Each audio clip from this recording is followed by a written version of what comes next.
मेरे प्यारे देशवासियों, भारत की ताकत यहाँ के कोटि कोटि लोगों में निहित है।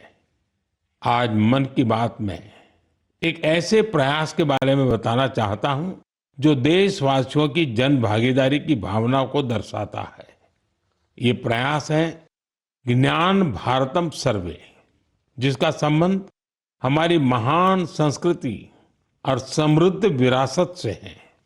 इसका उद्देश्य देश भर में मौजूद मैन्युस्क्रिप्ट्स यानी पांडुलिपियों के बारे में जानकारी जमा करना है। इस सर्वे से जुड़ने का एक माध्यम ज्ञान भारतम ऐप है। आपके पास अगर कोई मैन्युस्क्रिप्ट है, पांडुलिपि है या उसके बारे में जानकारी है, तो उसकी फोटो ज्ञान भारतम ऐप पर जरूर साझा करें। हर एंट्री से जुड़ी जानकारी को दर्ज करने से पहले उसकी पुष्टि भी की जा रही है। मुझे इस बात की खुशी है कि अब तक हजारों मैन्युस्क्रिप्ट्स, पांडुलिपि लोगों ने शेयर की है। उदाहरण के तौर पर अरुणाचल प्रदेश के नामसाई के चा नंती सिंह लोआंग जी ने ताई लिपि में पांडुलिपियां साझा की है। अमृतसर के भाई अमित सिंह राणा ने गुरुमुखी लिपि में पांडुलिपि शेयर की है। यह हमारी महान सिख परंपरा और पंजाबी भाषा से जुड़ी लिपि है। कुछ संस्थाओं ने पाम लीफ यानी ताड़ के पत्तों पर लिखी मैन्युस्क्रिप्ट दी है।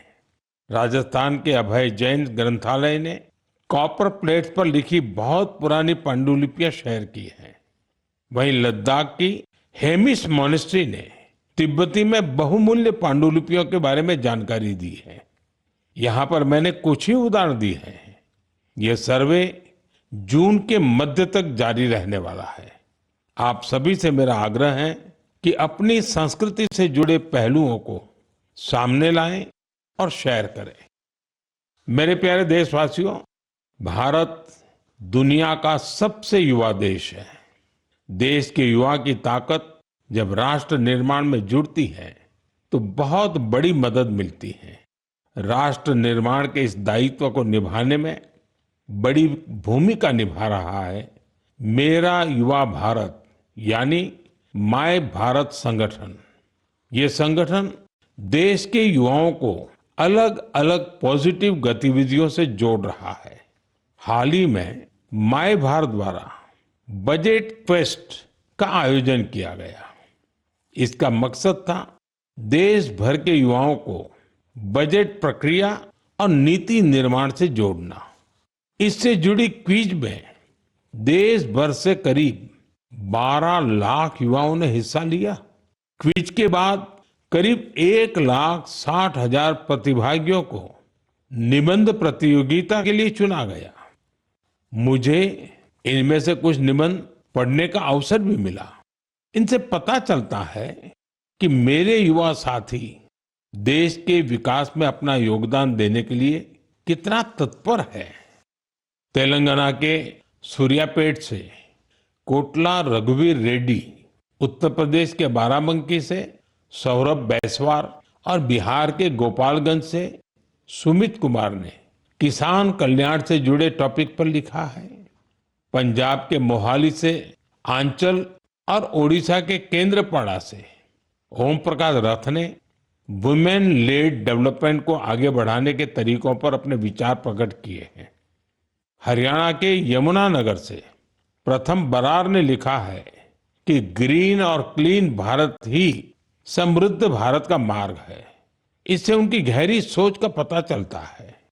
दिल्ली के शंख गुप्ता का सुझाव है कि ग्रामीण क्षेत्रों में खेल प्रतिभाओं की पहचान के लिए और अधिक प्रयास होने चाहिए। हमारे युवा साथियों ने स्किल डेवलपमेंट और ईज ऑफ डूइंग बिजनेस पर भी अपने विचार साझा किए हैं।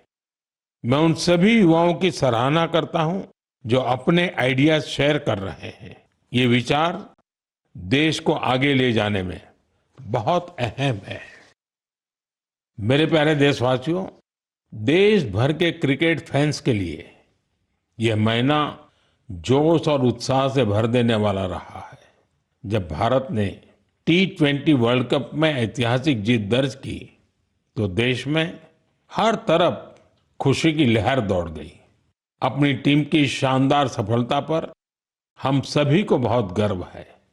पिछले महीने के आखिर में कर्नाटका के हुबली में एक बहुत ही रोचक मुकाबला देखने को मिला। इस मुकाबले को जीतकर जम्मू कश्मीर की क्रिकेट टीम ने रणजी ट्रॉफी को अपने नाम कर लिया। सबसे खुशी की बात है कि करीब 7 दशकों के लंबे इंतजार के बाद इस टीम ने अपना पहला रणजी खिताब हासिल किया। यह अभूतपूर्व सफलता खिलाड़ियों के कई वर्षों के निरंतर प्रयासों का परिणाम है। टीम के कप्तान पारस डोगरा ने अद्भुत कौशल दिखाया। अपने नेतृत्व से इस जीत में उन्होंने अहम योगदान दिया। आज देश में कश्मीर के युवा गेंदबाज आकिब नबी के प्रदर्शन की भी चर्चा हो रही है, जिन्होंने रणजी सीजन में 60 विकेट लिए हैं।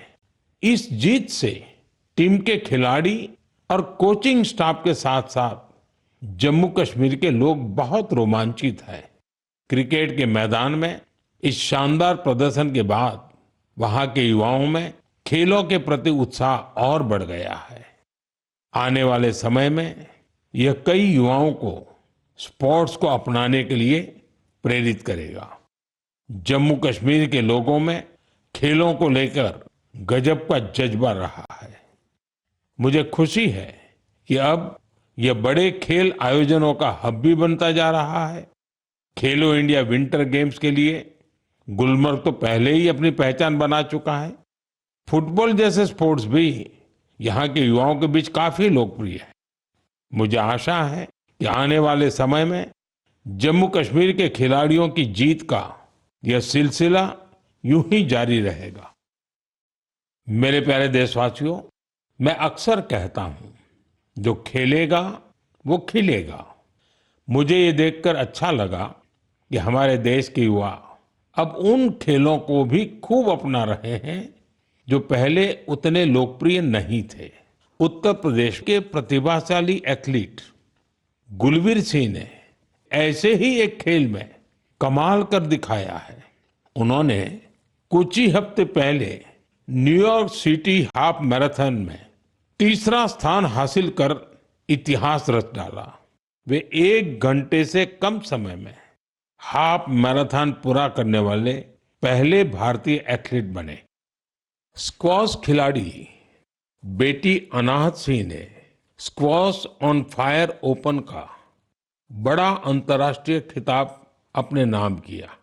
सिर्फ 17 साल की उम्र में उन्होंने ये सफलता हासिल की। इसके साथ ही वे पीएसए वर्ल्ड रैंकिंग में टॉप 20 में जगह बनाने वाली सबसे कम उम्र की एशियाई महिला खिलाड़ी बन गई है।